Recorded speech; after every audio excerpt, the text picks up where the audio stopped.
सार्थ तुकाराम गाथा अभंग 58वा।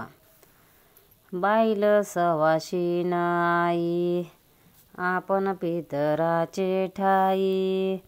बाईल सवासीन आई आपण पितराचे ठाई।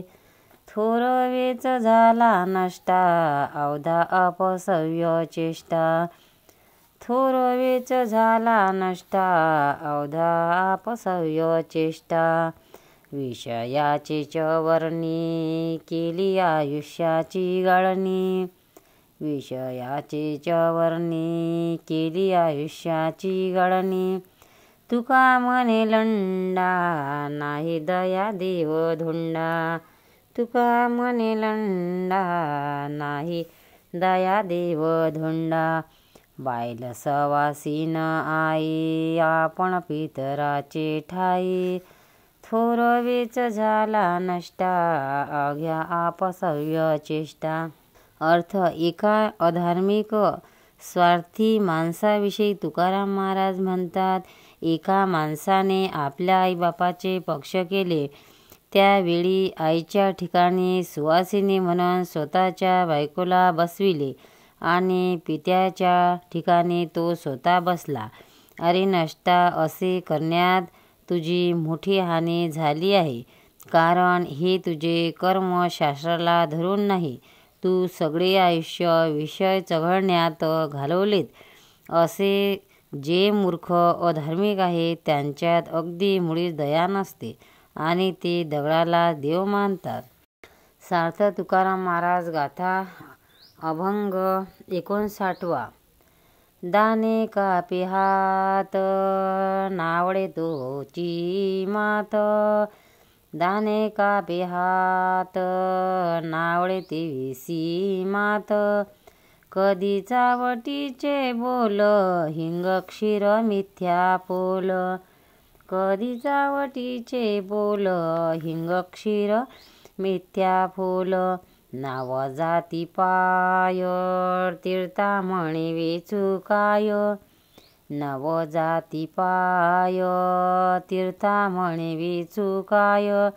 तुका म्हणे मने नाही नहे आकाराती काही। तुका म्हणे मने नाही नहे आकाराती काही। दाने कापे हात नावडे तेविसी मात।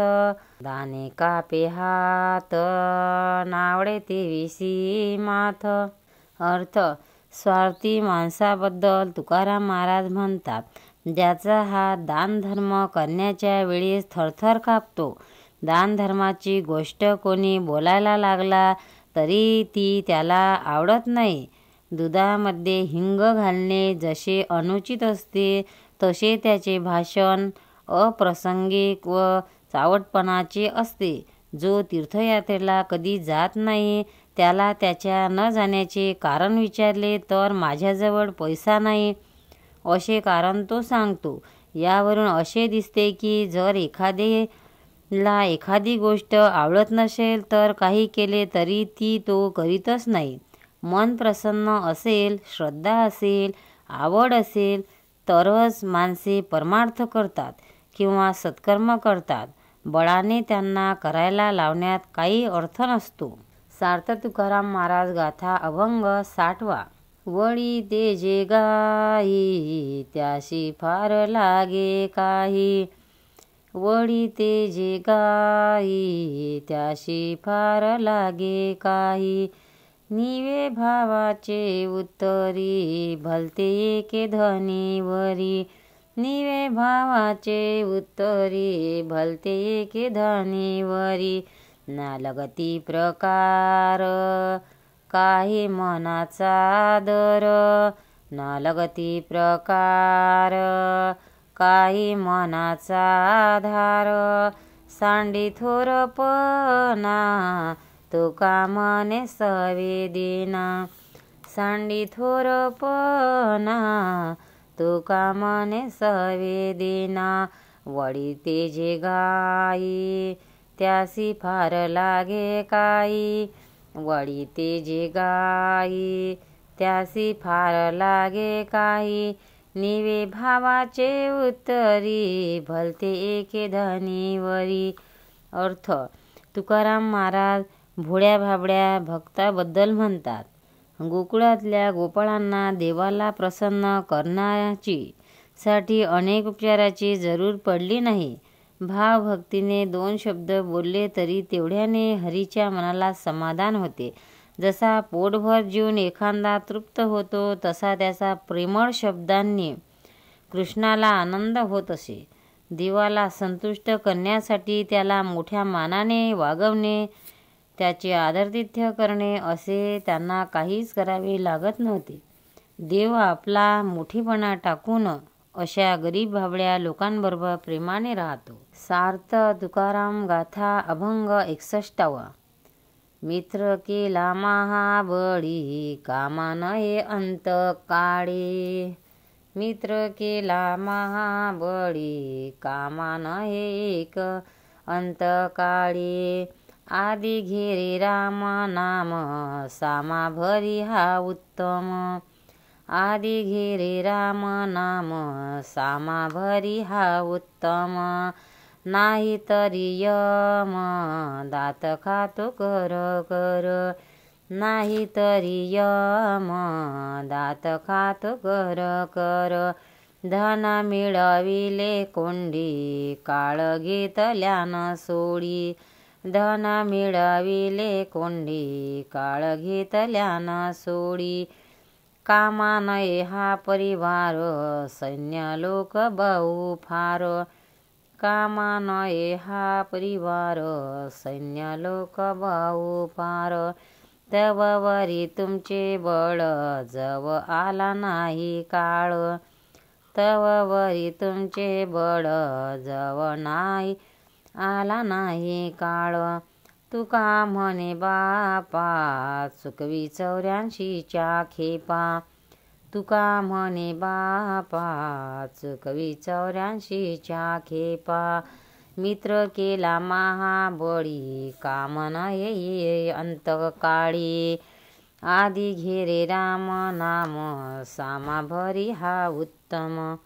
अर्थ: नश्वर अशा प्रापंचिक संपत्तीबद्दल बोलताना तुकाराम महाराज संसारी माणसाला उपदेश करतात. अरे, कितीही मोठे बलवान मित्र तू जमवलेस तरी मरणकाळी ते तुला कामात येणार नाहीत. एवढ्याकरता रामनामरूपी सामान आपल्या जीवनात भरभरून ठेव, नाहीतर यम तुझ्यावर कर्कट दात खात राहील.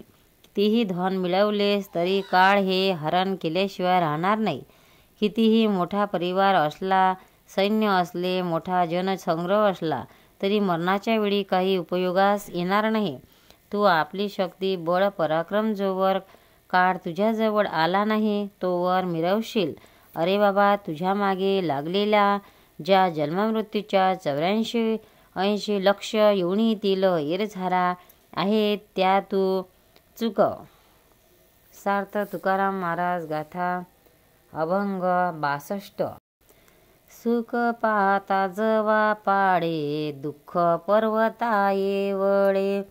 सुख पाहता जवा पाडे, दुःख पर्वता येवळे. धरी धरी आठवण, मानी संतांचे वचन. धरी धरी आठवण, मानी संतांचे वचन. नेले रात्रीने अर्धे, बाळपण जरा व्याधी. नेले रात्रीने अर्धे, बाळपण जरा व्याधी. तुका म्हणे पुढा, घाना जंतू जशी मुढा. तुका म्हणे पुढा, घाना जंतू जसे मुढा. अर्थ: संसारामध्ये सुख जवा एवढे कमी असते, किंचितच असते, आणि दुःख पर्वता एवढे असते.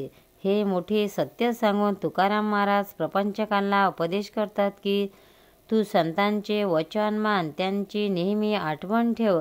अरे, या इहलोकात मनुष्याच्या आयुष्याची मर्यादा 100 वर्ष आहे. त्यामध्ये अर्ध रात्री झोपेत जातात. रात्रीचे ते तास वजा केले तर 50 वर्ष राहिली. त्यातील 12 वर्ष बाळपणात जातात, काही तारुण्याच्या मस्तीत जातात, काही व्याधीत जातात आणि ठरलेले म्हातारपणात जातात. अरे मूर्खा, अशा रीतीने हा देह व्यर्थ जाऊन पुन्हा जन्ममृत्यूरूपी घालण्यास तू झुंपला जाशील. तुकाराम महाराज की जय. भक्तांनो, व्हिडिओ आवडल्यास व्हिडिओला लाईक करा, शेअर करा, सबस्क्राईब करा. तसेच बाजूला असलेल्या बेलवर क्लिक करा, म्हणजे याच्यापुढील सर्व व्हिडिओ तुम्हाला सर्वात आधी मिळत जातील. जय श्री कृष्ण.